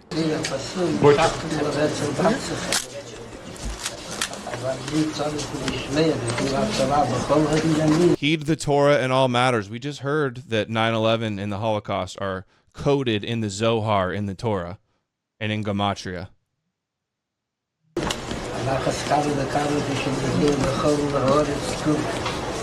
טוב, בשביל זה כבוד הרב צריך לאמץ את ידי היהודים שיעמדו בתקיפות. זה קיום מצוות התורה.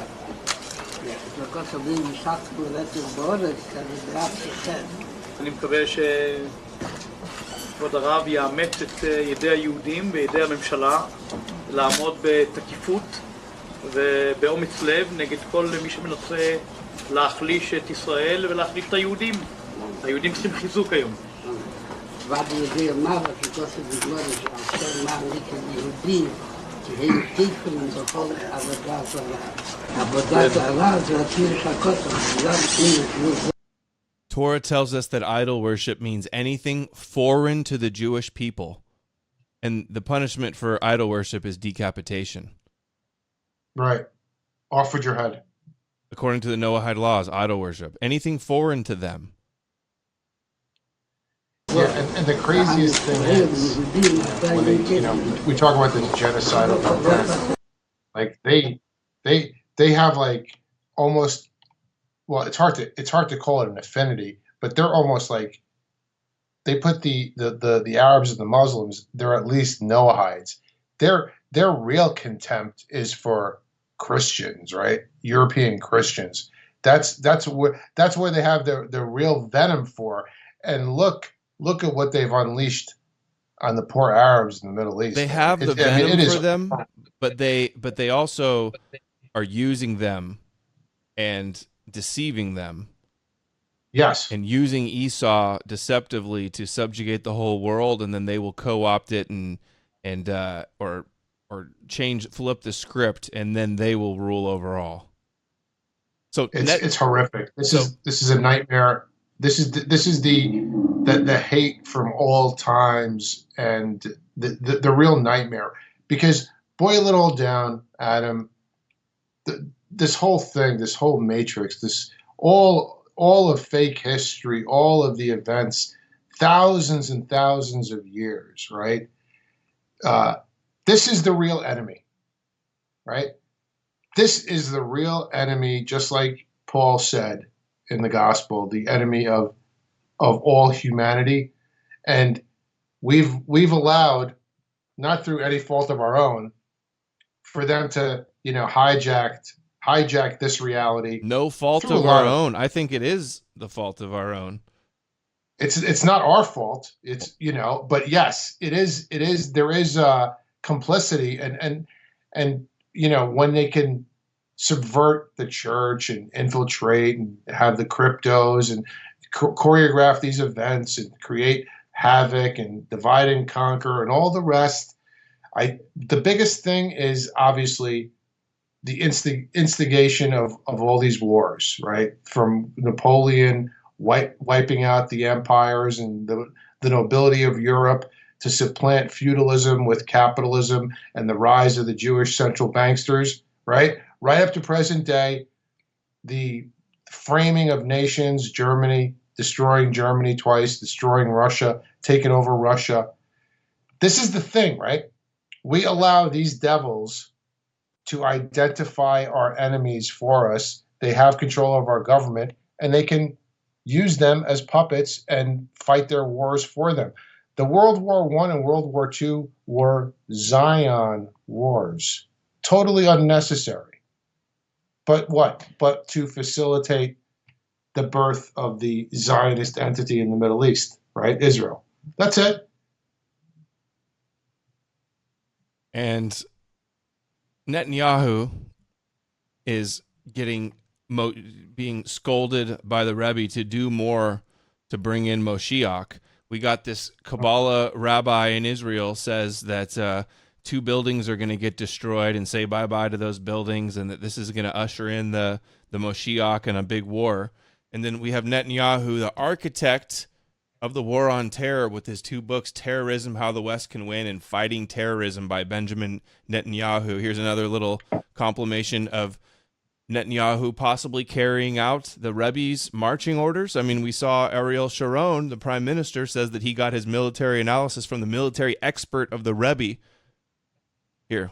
I wrote a book in 1995, and I said that if the West doesn't wake up to the suicidal nature of militant Islam, the next thing you'll see is the militant Islam is bringing down the World Trade Center. Nations, democracies don't go to war easily, and they usually debate and argue before they do. Sometimes they have to be bombed into going to war. In fact, that's what happened in World War II. All of Europe had been conquered. You had to America was actually bombed in Pearl Harbor, and that was a pivotal event that opened the eyes of Americans. And once their eyes were opened, they gathered the power that is available in this great free nation, and the result was preordained. I think in the preordained. Yeah, and that's another thing, right? They like to play these games, these Kabbalah sorcery games, to make you think that they have supernatural powers, and this is all providence, this is all prophecy fulfillment. It doesn't matter, it's out of our hands, it's the Almighty guiding this. No, it's not. There's nothing to do with the Almighty. It's these devils engineering all this shit, and then they tell you, oh, it's prophecy. I mean, it's comical if it wasn't so devious and diabolical and evil. And they have squeezed this planet, right? Bled it. How many tens of millions, man? Just think, their ancestors in the 20s and 30s, these Ashkenazim ancestors in the 20s and 30s that were busy about Eastern Europe genociding and slaughtering white Christians across Ukraine, Russia, Belarus, right?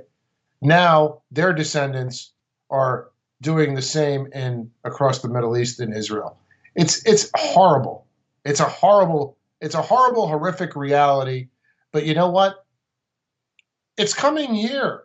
We're not going to be insulated from these horrors because coming here. It's here. It's been here a long time. It's not coming. Yeah, exactly. So you're gonna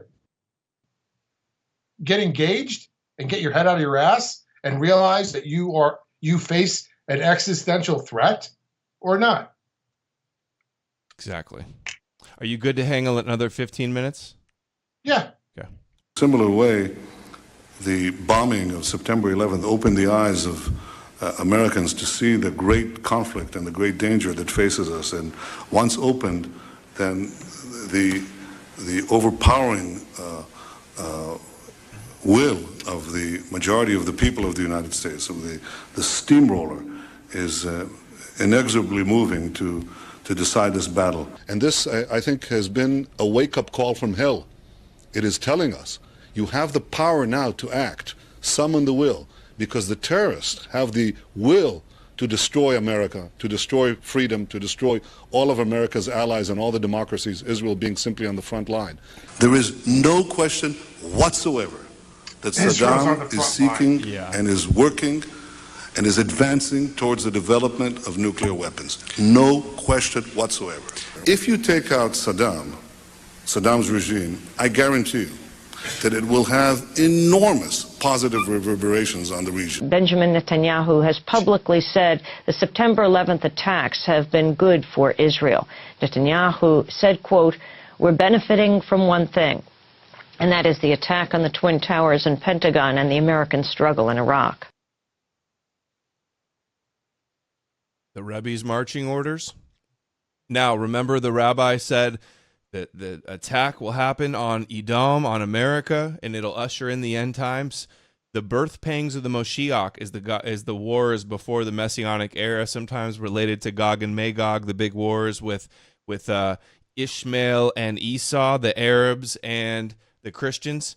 Birth pangs is the concept here. You know what? Actually, I think I have a better one than this. Videos, exported videos. Here we go. There also exists an extraordinary opportunity to form for the first time in history a truly global society carried by the principle of interdependence. And if we... Ben-Gurion laid it out. Supreme Court, a world government. There will be no more wars, armies abolished, Jerusalem, United Nations, a truly United Nations will build a shrine of the prophets to serve the federated union of all continents, the seat of the Supreme Court of mankind to settle all controversies among the federated, continents as prophesied by Isaiah. This is what they envisioned for the future. Act wisely and with vision, I think we can look back to all this turmoil as the birth pangs of a more creative and better system. Birth pangs of a more creative and better system.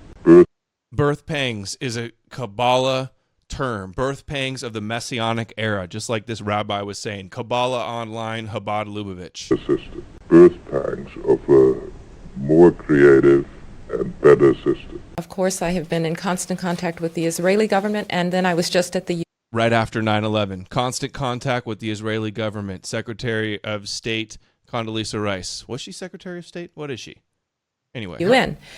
I think we are beginning to see the outlines okay, there we go. of a political framework that might allow the cessation of violence in a more sustainable way, tied to 1559, tied to what is there in the G8 statement. The elements are becoming quite clear. But I have no interest in diplomacy for the sake of returning Lebanon and Israel to the status quo ante. I think it would be a mistake. What we're seeing here, in a sense, is the See, it's all about Israel. She goes, oh, Yeah. It's all about Israel and the status quo. Here it is. Ready? the birth pangs of a new Middle East. What we're seeing here, in a sense, is the birth pangs of a new Middle East. And whatever we do, we have to be certain that we're pushing forward to the new Middle East, not going back to the old one. James? There will be two big buildings in the land of Edom, which today we relate the word Edom to America. And those are the biggest, the tallest buildings in the world. And they will be brought down completely. And that will be the sign of the beginning of tremendous wars that will end only in the coming of the Mashiach.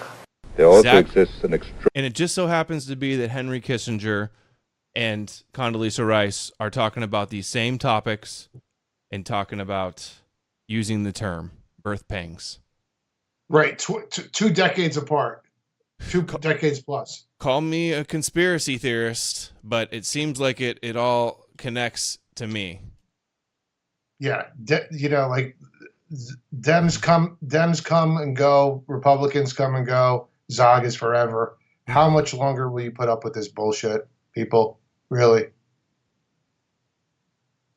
Here is official prime minister account honoring the victims of the September 11th, quote, bombing. Only problem is the official story says there were no bombs on 9/11. Here it is. The tweet, Prime Minister of Israel, official account, September 11th, 2017. He says, we also understand the pain of our American brothers and sisters who are marking today an event of enormous magnitude, the September 11th bombings. Not the attacks, but the bombings. And of course, popular mechanics and all the debunkers will tell you there was no bombs on 9/11. Or was there? Yeah. Okay, I got one more clip here, and we're going to wrap it up probably 2 hours. Okay. This is about this rabbi's statement and the destruction of Edom. He says, Edom is America. I'm always talking about Edom. I have a couple clips of the prophecy of the destruction of Edom, which are eerily similar to what happened on 9/11. Check this out. 2 buildings. Wow. I'll tell you something. I think I already told you this, by the way. That 1 week before the World Center, World Trade Center, those 2 great edifices of tremendous architecture, they were destroyed. In such a way that nobody still understands what happened. How come they were brought down in such a massive way? 1 week before, one of the great rabbis in Israel, a Hasidic rabbi, an Admor, Hasidic rabbi, he came to visit the Square Rebbe in Square, New Square, in Manhattan, where right there near the World Center. After he finished the davening, the prayer, he said, "Say bye-bye to those buildings because you are not going to see them no more." It's unbelievable. There will be 2 big buildings. Is that you saying wow? Yeah. No, did you hear them in the audience? They're all shocked, yeah. Yeah. Okay, so Obadiah's vision. This is what the sovereign Lord says about Edom. He says, this is all related to Edom, whom I was talking about. The message from the Lord, an envoy was sent to the nations to say, quote, rise, let us go against her for battle. See, I will make you small among the nations. You will be utterly despised. You got that right. Yeah. Yeah, for all the wars in the Middle East, exactly. Will I not destroy the wise men of Edom, the wise men, in the office buildings of the high-rise Twin Towers? Those of understanding in the mountains of Esau. Esau is Esau and Jacob, and Edom is the descendants, as they believe. Everyone in Esau's mountains will be cut down in the slaughter.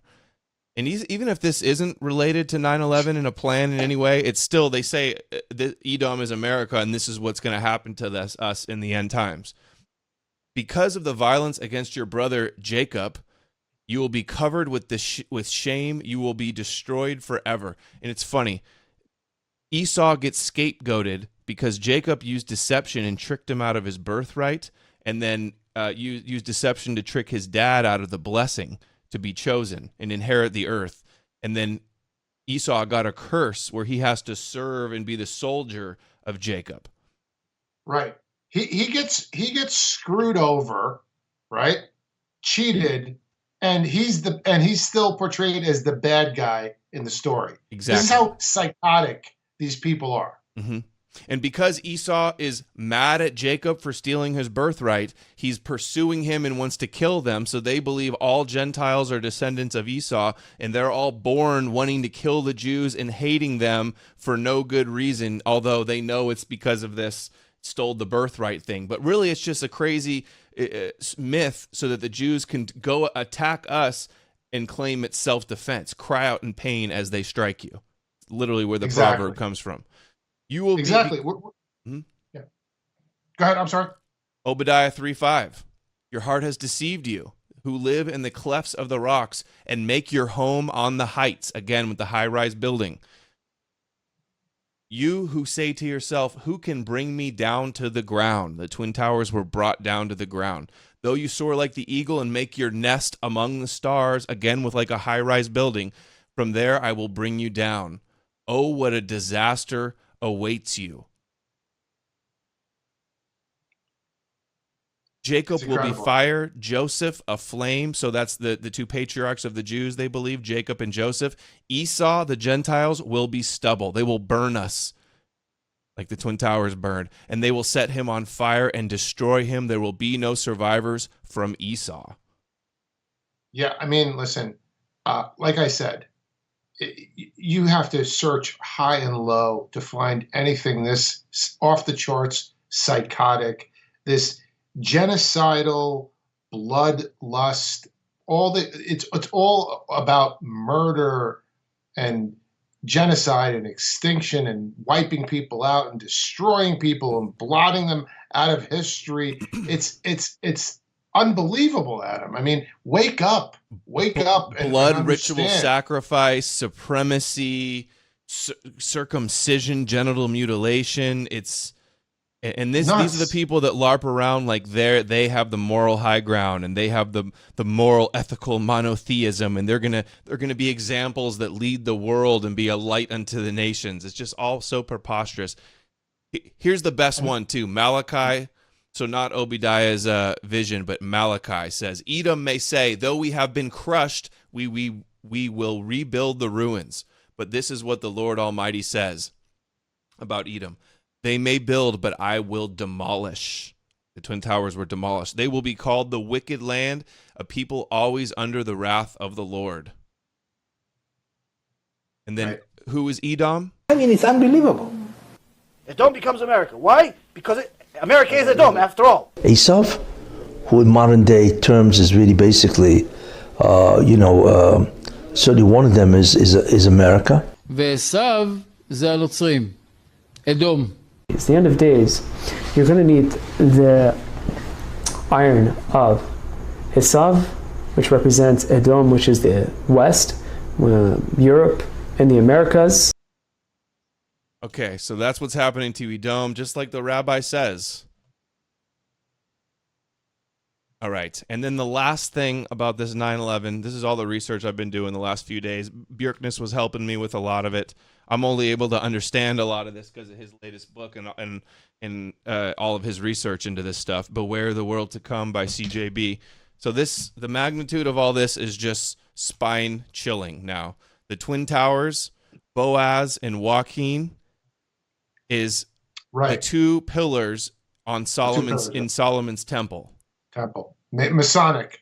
Tisha B'Av is the holiday, the saddest day in Jewish history. The destruction of both Solomon's temple with the two pillars and the Neo-Babylon and the second temple. So it just so happens to be, coincidentally, that both temples are destroyed on the same day, Tisha B'Av. The saddest day in Jewish calendar, thus believed to be a day which is destined for tragedy. They say Tisha B'Av is 9/11, times of Israel. Tisha B'Av was the day when the two temples were destroyed, the two twin towers. Deeper level, it is the day when the third temple will be rebuilt. And they destroyed the two temples, the two twin towers, the pillars, and they rebuilt the One World Trade Center. The one world government, one world religion, one world currency, all from Jerusalem. They put up a memorial, two black cubes with another black cube inside of it. Right.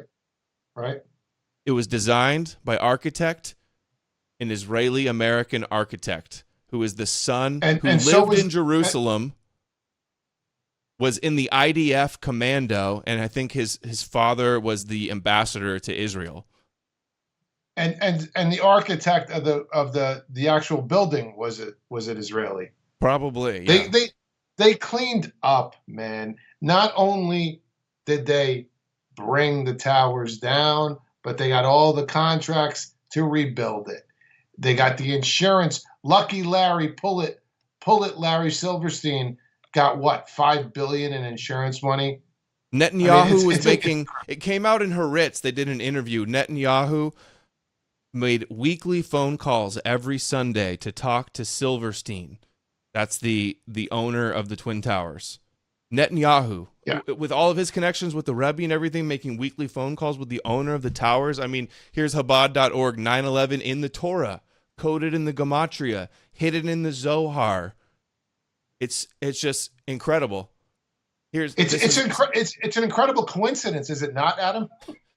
Totally. So this might be a coincidence too. Let me know what you guys think. Here's Michael Jackson, who was into Kabbalah. Here he is with his Kabbalah bracelet. His message was healing the world. He had Shmuley Boteach, the Chabad rabbi, who was his handler, as well as Yuri Geller, the Israeli, I think IDF military illusionist. He could melt spoons with his mind. Yeah. Bend spoons with his mind, Adam. He was probably brainwashing Michael Jackson. They probably had him handled and blackmailed like all of their puppets with the pedophilia. It says here he was introduced. I'm sure they were raping children together. Yes. He followed the Zohar, and there he is with his Kabbalah bracelet. Here, Michael Jackson pointing to the Twin Towers.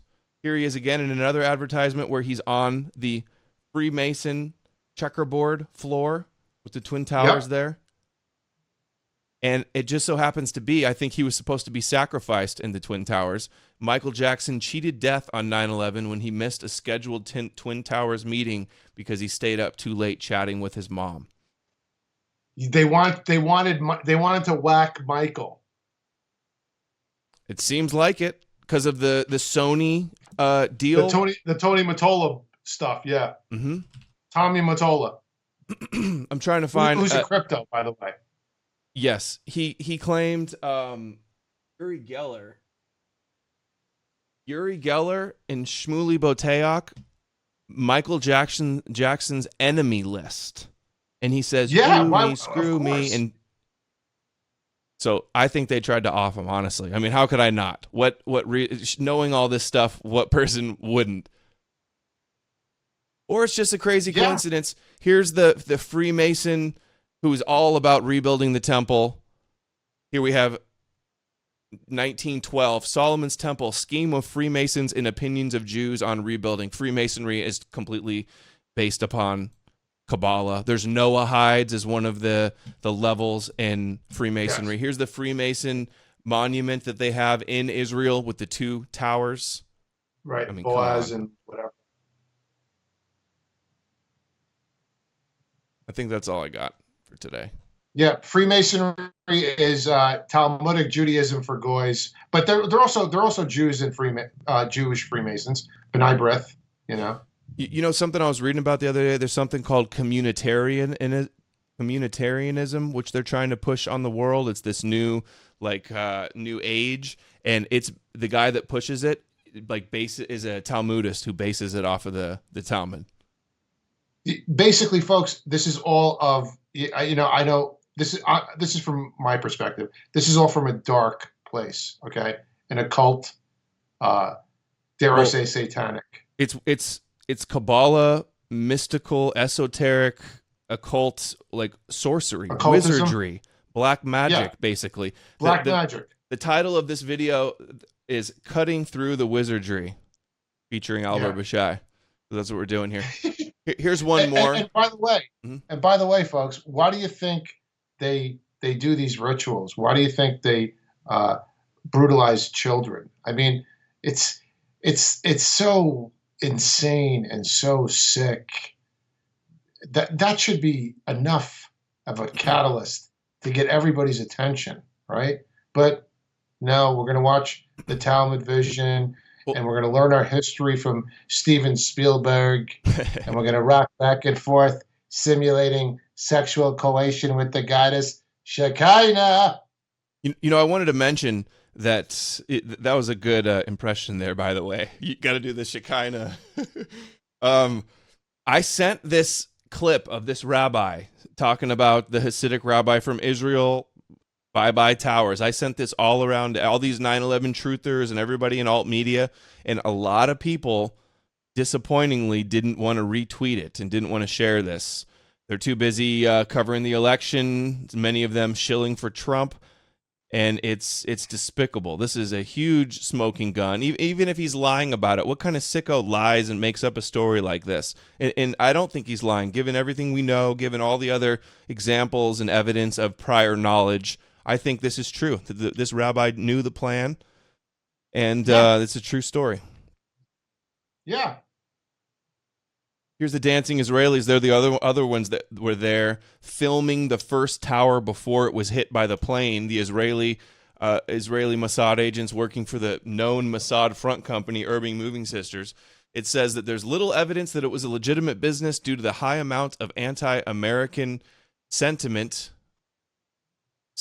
present among Urban's employees. The former employee stated that an Israeli employee of Urban had even once remarked, quote, this is in 2001, quote, "Give us 20 years and we'll take over your media and destroy your country." And look at what is going on right now in 2020 with the media causing chaos. They've had the media for over 100 years already. What the hell are you talking about? True. I'm directing this to that letter. But look Adam, what happened since 9/11. The 9/11 Zohar prediction. The birth pangs of the Moshiach that rolled out afterwards. Trump, I think these guys are right, and they had this plan of all these biblical fulfilled prophecies: World War I, World War II, Holocaust, 9/11, and Trump. I think Trump is all. I'm going to have to do a whole nother video where I cover some of this and get into the Trump as the last president, all his Kabbalah connections, the Kabbalah Award. I think they've got big plans still for Trump. And how despicable and disgusting they are. They want to wrap all their crimes, all the realities, and codify it under in protection under law and legislation in this expanded anti-Semitism definition, to make it no-go zones, Jewish infallibility, right? You can't talk. We can't talk about the wars that were engineered and instigated by world Jewry, even though they did. We can't talk about their disproportional power and influence in government, and we can't talk about how they control government through AIPAC, because they do, and we can't talk about how they control media, even though they do. It's unbelievable. right? They're making it so it's illegal to say all the horrible things that they're doing. Right. Exactly. They're making it illegal to talk about the horrible crimes and, well, the things they do, right? They are crimes. And in the Noahide laws, you can't criticize them. They're God's chosen. It's considered cursing God to criticize Jews. Here is Isaiah 25:8, the end times prophecy. The Lord God will wipe away tears from all faces of the Jews, and the rebuke of his people shall he take away from all of the earth, for the Lord hath spoken it. This is the end times when the Esau, Amalek, the born anti-Semites that hate them, to get rid of the anti-Semitism, they're going to have to get rid of the darkness, and that means get rid of the anti-Semites, anybody that opposes them. Nobody will be able to rebuke them in the end times. The rebuke of his people shall he take away from off all the earth. It's their prophecy. And step by step, year by year, decade by decade, century and millennia by millennia, they are executing this plan. I don't care what Alan Dershowitz says about the protocols. They are absolutely correct. They are being checked off one at a time. They're methodical. They are meticulous. It's happening. Whether you want to acknowledge it or not is immaterial. It is happening. You face an existential threat. It's time to acknowledge it, address it. If you want to tackle a problem, you want to deal with a problem, you have to identify it. And we got to identify the gatekeepers and the shills and the cowards that are scared to talk about this, that are scared about being called anti-Semitic, that are scared to spread this information. It's too many people. This is way too important, and the magnitude of this, the threat of this, it's preposterous that more people aren't talking about it. Sorry, go ahead. Yeah, there's nothing more important, and don't limit yourself in terms of, somebody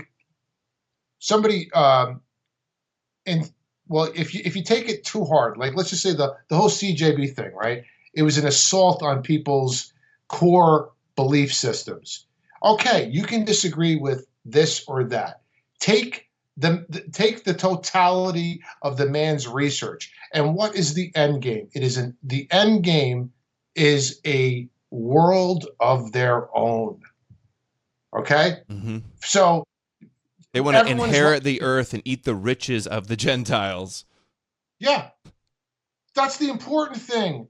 Why get stuck on the minutia of, oh, he thinks this or that about my faith? Mm-hmm. Forget about it. Throw that out the window. What is that going to change the very real existential threat you face? No, it has nothing to do with it. I agree. All right, let's wrap this up, Albert. Thank you for joining me. I did put a lot of research into the stream. Thanks for going through all of it with me and sharing your analysis. On Twitter, all your links will be down below. On YouTube, brand new tube. For the links for Albert, doing some great work. Thank you, brother. Appreciate it, man. Thank you for coming on. Stay on. I'm going to play the outro. Let me do the chat. Let us know what you guys think about this. Take sections of this, post it on YouTube. Help me get this stuff on YouTube and educate yourself, educate others, and don't be intimidated by the anti-Semitism label. This is how they're able to get away with everything. It's an old trick, a dirty old trick that doesn't work anymore. Yep, absolutely. Thanks for all the support. knowmorenews.org, guys. Sign up, DLive, BitChute, knowmorenews.org. Bookmark it. Do your email address for the newsletter. Check out the featured videos, latest videos. Still a few T-shirts left, only a couple more in a few sizes. We are banned on YouTube, Facebook, PayPal, Coinbase. They're trying to suppress us. There's still P.O. Box and other ways to support independent media. We are in the fight of our lives for the future of humanity. And that's all. Thanks, everyone. Thanks, Al. I'll see you guys soon. All right, buddy.